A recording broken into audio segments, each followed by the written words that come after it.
27 април 2017 година, 6 години од денот кога народот ја зема работата во своји раце и собра храброст за Македонија.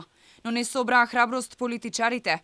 Оние кои наместо да го водат народот го злоупотребија и монтираа судски процес за најчесните и најискрени патриоти. Вака ги доживуваат настаните кои се случија на денешен ден во собранието. Семејствата на осудените на вкупно 188 години казна затвор. Синови, сопрузи, татковци и браќа на календарот секој ден пречкртуваат по еден датум. Нивните семејства се прашуваат како им поминува секој миг во ладните келии. Битката со себе си е најтешка битка.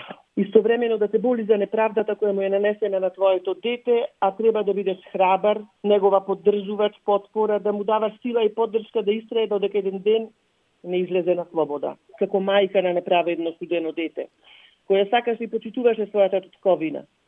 До Врховниот суд да се охрабри, да се одважи да го врати случајот на повторно судење. Сопругата на Игор Јук, првостепено осуден на 12 години казна затвор. За Алфа вели дека оние кои сега лежат во затвор биле осудени уште пред да започне судскиот процес, најверојатно по нечија директива, и затоа овој случај е се уште заглавен во Врховен. Завршницата ни доаѓа некаде кај Врховен, каде што самите барања наши, односно на адвокатите, се поднесени на 6.9.2021 година.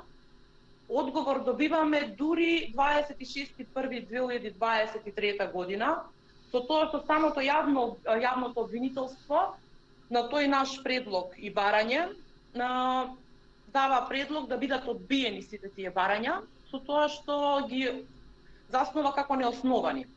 Единствена цел на овој процес е народот да се заплаши и никогаш веќе да не крене глас, вели таткото на осудениот Михајловски. Тие што си лежат, ќе си лежат. Тие што се дома на слобода и што може да си средат работи, ќе седат дома. Неправедно легат, нема што да одлучи никој. Еве, колку време помина, нема ништо од Врховен да одлучат. А за некои делата брзо пројдат или се застарени или било што.